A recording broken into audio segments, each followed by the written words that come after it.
Mr. Shyam Sundar Paliwal. Before that, here's his story.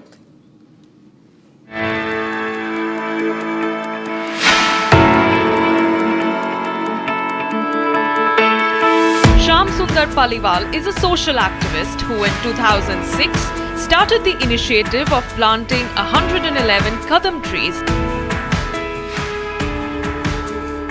That is burflower trees for every girl child born in his village of Piplanthri in Rajsamand district in Rajasthan. The government recognized Paliwal's work and awarded him the Padma Shri for social work in 2021. Shri Shyam सुंदर पालीवाल, समाज सेवा, पर्यावरण।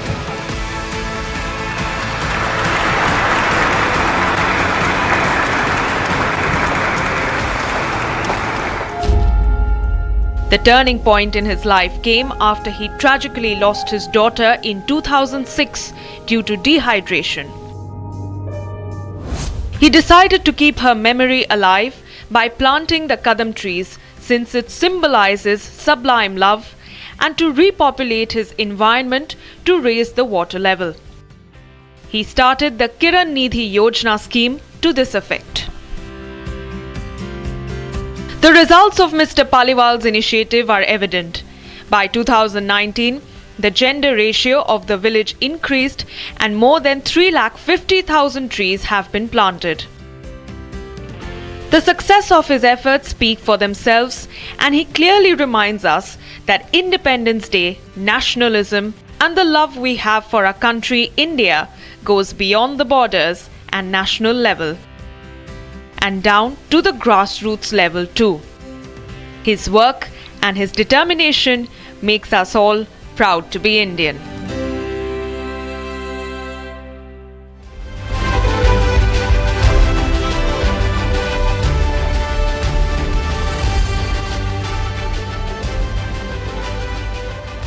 श्याम सुंदर जी, आपका स्वागत है। खूब खूब शुभकामनाएं स्वतंत्रता दिवस की, और आपने जो उपलब्धि हासिल की है उसकी। और हमारे दर्शक और हम भी जानना चाहेंगे, आपने जब से शुरू किया था आज तक आप कितने पेड़ लगा चुके हैं, कितना बदलाव आ चुका है, किस तरह से हमारे राजसमंद में, राजस्थान में, शहर में, गांव में बेटियां आपके साथ इन्वॉल्व हुई हैं? नमस्कार, आप सबको स्वतंत्रता दिवस की बहुत बहुत शुभकामनाएं। आपने हमें यहाँ इस शो पर बुलाया है, ये हमारे गांव के लोगों के और हमारे कामों की बड़ी उपलब्धि है कि आपने यहाँ बुलाया, धरातल से आपने इतने बड़े चैनल से हमें जोड़ा है। देखिए, मैं पिछले 20 सालों से मेरे गांव में बेटी, पानी, पेड़, गोचर भूमि और वन्य जीवों को बचाकर लोगों को प्राकृतिक आधारित रोजगार कैसे उपलब्ध करा सके। गाँवों की आबादी जो शहरों की तरफ जा रही है, गांव खाली हो रहे हैं, शहर की जनसंख्या बढ़ रही है, उसको रोकने के लिए गांव में जो मूलभूत संसाधन होने चाहिए, जिन समस्याओं पर जड़ से काम होना चाहिए, उस पर मैं पिछले 20 सालों से काम कर रहा हूं। और इस पवित्रता के साथ करता हूं कि मैं मेरी बेटी की स्मृति में पेड़ लगाऊंगा, गांव में स्वच्छता रखूंगा और गांव में पानी की व्यवस्था होगी। और ये सब काम इस प्रतिज्ञा के साथ कि मैं मेरे घर से कुछ नहीं लाऊंगा और मेरे घर कुछ नहीं ले जाऊंगा।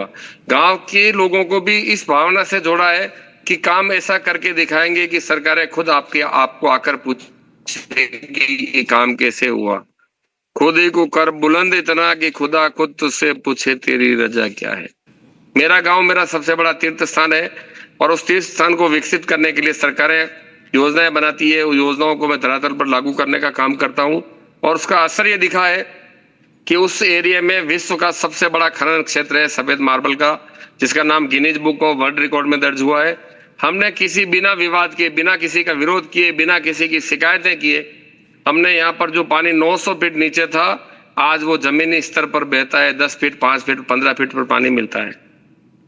जहां पर पेड़ पूरी तरह साफ खत्म हो गए थे, आज कम से कम 1 लाख तो चंदन के पौधे वहां पर पेड़ बन रहे हैं। लाखों लाखों पेड़, ये 3.5-4 लाख पुरानी गिनती हो गई है।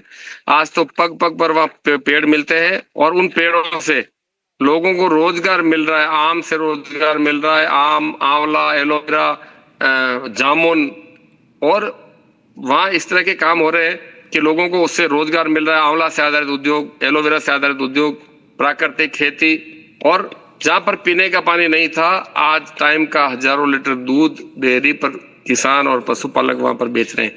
ये चमत्कार हुआ है। चमत्कार इसलिए हुआ है कि सरकारें जो जन कल्याणकारी योजनाएं बनाती है, उन योजनाओं को हमने धरातल पर ईमानदारी से उतारने का काम किया है, जिसकी वजह से इतना बड़ा बदलाव हुआ। और इसके पीछे ये सोच है कि हम नवरात्रि में बेटियों की पूजा करते हैं, हम देवी के रूप में बेटी, तो हमने उस बेटी को आदर्श मानकर यहाँ पर काम किया है। और उसका असर दिखा है कि जो 48% सेक्स रेशो था, लड़कियों की संख्या 48% थी, आज 52 से 52% से पहुंच गई है। बेटियां स्कूल जा रही है, खेल खिला रही है, तितली की तरह उड़ रही है। और उन बेटियों के आशीर्वाद की वजह से आज यहाँ का वन्य जीव पनप रहा है, यहाँ पर लोगों को रोजगार मिल रहा है। और यहाँ पर सरकार ने एक बड़ा ट्रेनिंग सेंटर खोल दिया है, जिस पर chief engineer, research chief engineer के अधिकारी लगा रखे हैं कि एक गांव में ये काम कर सकता है तो फिर दूसरे क्यों नहीं कर सकते हैं। एक गांव में हो सकता है तो फिर दूसरे गांव में क्यों नहीं हो सकता है। और ये बड़ा सौभाग्य हमारा कि कौन बनेगा करोड़पति के प्लेटफॉर्म पर भी हमारे कामों को दिखाया गया। भारतवर्ष का पहला सरपंच ऐसा है जिसको पद्मश्री मिला है। ये सबसे पहला सरपंच होने का गौरव मिलता है। मेरे बाद एक सरपंच को और मिला है, हम 2 सरपंचों को पद्मश्री मिला है। सरकारें हमारे काम को आगे बढ़ाने का काम कर रही है, पद्मश्री जैसे सम्मान देकर समय समय पर आगे बढ़ाने का काम सरकार द्वारा। और आपके आज उसी क्रम में आपके चैनल ने भी हमें आपसे पूरे देश से और जो पूरे विश्व के लोग आज देख रहे हैं, तो मेरा आप लोगों से यही संदेश और यही निवेदन है कि अपने गांव को अपना तीर्थ माने। जब सरकारें नहीं थी, जब सरकारी सुविधाएं नहीं मिलती थी, तो गांव के लोग श्रमदान करके गांव में तालाब बनाते थे, बेटियों का सामूहिक विवाह करते थे। परिवार में अगर 10 बच्चे हैं तो 8 बच्चों 10 बच्चों की शादियां एक साथ होती थी। कोई किसी पर बोझ नहीं था, हर व्यक्ति अपना खुद का काम करता था। उस समय भी बेटियों का और पेड़ों का सम्मान होता था। पेड़ों की पूजा आज से नहीं, सदियों सदियों से हमारे पूर्वज बरगद, पीपल, आम और कई तरह के पेड़ों की पूजा हर त्योहार पर अलग अलग समय पर करते आए। नदियों को माँ के रूप में पूजते आए, जल स्रोतों की पूजा करते हैं। ये सब सदियों पुरानी हमारी परंपरा है। उसको हमने सरकार की योजनाओं के माध्यम से पुनर्जीवित करने का काम किया है। हमारे घर से कुछ नहीं लाए और घर कुछ नहीं ले जाएंगे, इस समर्पण की भावना से हम लोगों ने काम किया है, जिसकी वजह से पिपलांतरी दिखता है। श्याम जी, ये सोच की बात अगर करें कि जब आपने शुरुआत की इस मुहिम को, आपने क्या सोचकर शुरू किया? क्योंकि लोग कब ये लगातार ये कहते आएंगे होंगे कि किस तरह से ये मुश्किल सा एक चुनौती रहेगी आपके लिए, और दूसरी बात कि आप क्यों करना चाहते हैं? जज्बा हमारे मन में था। उस पीरियड में मेरी बेटी की डेथ हो गई, तो मन में विचार आया कि इस बेटी को अमर करते हैं। रोने से काम नहीं चलेगा, परेशान होने से काम नहीं चलेगा, ये बेटी अमर होनी चाहिए। और इस बेटी के कारण मेरे गांव की हर बेटी बचनी चाहिए। बेटी को गर्भ में नहीं मारा जाएगा, बेटी शिक्षित होगी, बेटी बकरियां नहीं चराएगी, बेटी स्कूटी पर कॉलेज स्कूल जाएगी, और बेटी बेटे के बराबर परिवार का कंधा से कंधा मिलाकर सहयोग करेगी। इस भावना से हमने मेरी बेटी की स्मृति में शुरू किया था। आज हमारे गांव की बेटियां खिलखिलाकर फल फूल रही है, बड़े गर्व से पेड़ों के गले मिलती है, पेड़ों को राखी बांधती है और कहती है कि ये पेड़ जो आज जिसको मैं राखी बांध रही हूँ, जिसकी मैं पूजा कर रही हूँ, ये मेरे जन्मदिन पर मेरे माता पिता ने लगाया था। और मुझे भी जन्म मेरे माता लोगों से अपने परिवार की तरह हमारे कामों को, इस प्रकृति को, इस स्वास्थ्य जो हमें बिना पैसे मिल रहा है, जो फल हमें बिना मेहनत की प्रकृति दे रही है, हमें जो ऑक्सीजन मिल रहा है, हमें शुद्ध पानी मिल रहा है नदियों से, छोटे बरसाती नालों से, कुओं से, उसको हम शुद्ध कैसे रखें, ये लोगों की भावनाओं से जोड़कर हम पिछले लंबे समय से काम कर रहे हैं, जिसकी वजह से आपके साथ बैठने का अवसर मिल रहा है। बाकी हम क्या है, हमारे जैसे कई लोग हैं, 3.25 लाख सरपंच हैं पूरे देश के, पर ये सरपंचों को सिखाने का कि सरकारी पैसे का सही उपयोग करके प्राकृतिक संसाधनों के साथ जिए। गांव का कुम्हार, सुतार, लुहार, दर्जी, गांव का किसान, गांव का पशुपालक, गांव की विधवा, विकलांग, कमजोर, हर व्यक्ति जो कमजोर से कमजोर है, वो व्यक्ति भी हमारे परिवार का एक अंग है और उसको आत्मनिर्भर करना है, उसको रोजगार से जोड़ना है, उसको हमें साथ लेकर चलना है। और उसके साथ भी गांव में जन्म लेने वाला तीतर, मोर, खरगोश, पैंथर, बंदर, वो भी यही पैदा हुआ है इसी गांव में, तो उसका भी उतना ही अधिकार है जितना इंसानों का है। ये सोचकर, इस भावना से हम लोग काम कर रहे हैं और उसका असर दिख रहा है कि यहाँ पिपलांतरी में आज पूरे देश के लोग यहाँ पर आ रहे हैं और सरकारें भी हमारा सम्मान कर रही है, क्योंकि हमने सरकार की योजनाओं पर ही काम किया है। हमारी हैसियत नहीं है कि हम काम करें, हमने तो सरकार की विभिन्न योजनाओं को धरातल पर उतार कर, उसमें पवित्रता रखकर, सरकारों को श्रेय देकर, भामाशाहों को श्रेय देकर ये काम किया है। और ये काम वास्तव में गांव के लोगों ने ही किया है। हमने तो एक माध्यम, एक कड़ी जोड़ने का काम किया है। जैसे गांव में कोई जीवन होता है कोई सामूहिक भोज होता है तो सामान देने वाले देते हैं, जीमने वाले जीमते हैं। हम तो पुरस्कार कार्य करने वाले व्यक्ति जो बीच में होते हैं उसकी भूमिका को निभाकर काम कर रहे हैं।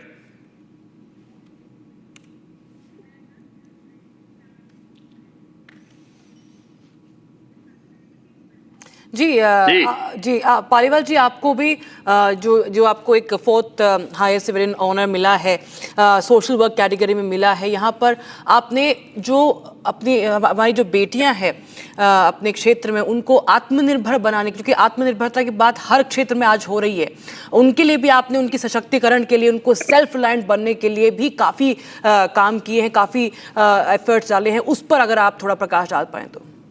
मेरा ये मानना है, अब मेरा ये संदेश भी है, मैं चाहता हूं ये कि जनसंख्या के आधार पर योजनाएं बने। हम कितना ऑक्सीजन का उपयोग कर रहे हैं, तो हर ग्राम पंचायत को, हर नगरीय निकाय को, हर शहर को ये योजना बनानी पड़ेगी कि हर व्यक्ति हर वर्ष एक पेड़ लगाकर 140 करोड़ पेड़ हर वर्ष बचने चाहिए, लगने नहीं। हर 40 करोड़ पेड़ खड़े होने चाहिए। हम जितना ऑक्सीजन ले रहे हैं उतना हमें देना पड़ेगा। ऐसी योजनाएं बनानी पड़ेगी। ग्राम पंचायत की 5000 की आबादी है तो उसको हर वर्ष 5000 पेड़ जीवित रखने पड़ेंगे। लगाने की बात अलग है, जीवित रखने पड़ेंगे। पेड़ों से जुड़ना पड़ेगा, इस प्रकृति से जुड़ना पड़ेगा, बेटियों से जुड़ना पड़ेगा, इस पानी से जुड़ना पड़ेगा, तब हम स्वस्थ जीवन जी पाएंगे।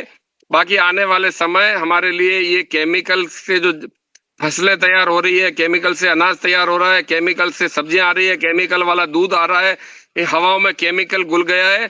हम चाहे चांद पर जाने की बात करते हो, बसने की बात करते हो, पर चांद धरती पर खड़े होकर हमारी धरती अगर दूषित हो जाएगी, हमारी धरती माता का घर भी अगर दूषित हो जाएगा, जहरीला हो जाएगा, तो आने वाला समय हमारे लिए बहुत ही खतरनाक होगा।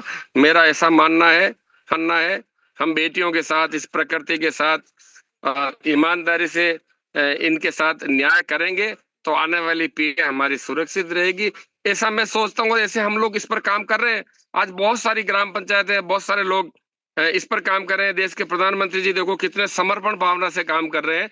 क्या हम उनके पद चिन्हों पर चलकर हमारे गांव में सफाई व्यवस्था, गांव की सरकार की योजनाओं पर ईमानदारी से श्रमदान करके, उसमें मेहनत करके भी अगर हम काम करेंगे तो हमारा देश निश्चित तौर पर विश्व गुरु बनेगा। हम अमेरिका जैसे गीदड़ भभकियों से नहीं डरेंगे, आत्मनिर्भर होंगे, स्वदेशी अपनाएंगे। तो फिर और ये काम हम बड़ी बड़ी बातें करते हैं कि देश की सीमाएं सुरक्षित होनी चाहिए, ये होना चाहिए। अरे तू तेरे मोहल्ले की गली को सुरक्षित नहीं रख पा रहा है, तेरे मोहल्ले की, तेरे घर का कचरा घर के बाहर डाल रहा है, तो फिर भाषणबाजी क्यों? मुझे मेरे घर के कचरे का निस्तारण मैं करूंगा, मेरे घर के बाहर सफाई मैं रखूंगा, मेरे घर के आसपास मेरे मोहल्ले की सुरक्षा व्यवस्था देखूंगा, मेरे गांव की प्राकृतिक व्यवस्था देखूंगा और सरकार की विभिन्न योजनाओं में सहयोग करके और मेरे गांव को आत्मनिर्भर बनाऊंगा। ये इस कोशिश में, इस लोगों को इसको सिखाने में, समझाने में हम लोग लगे हुए हैं। हमारा जीवन इसमें लग गया।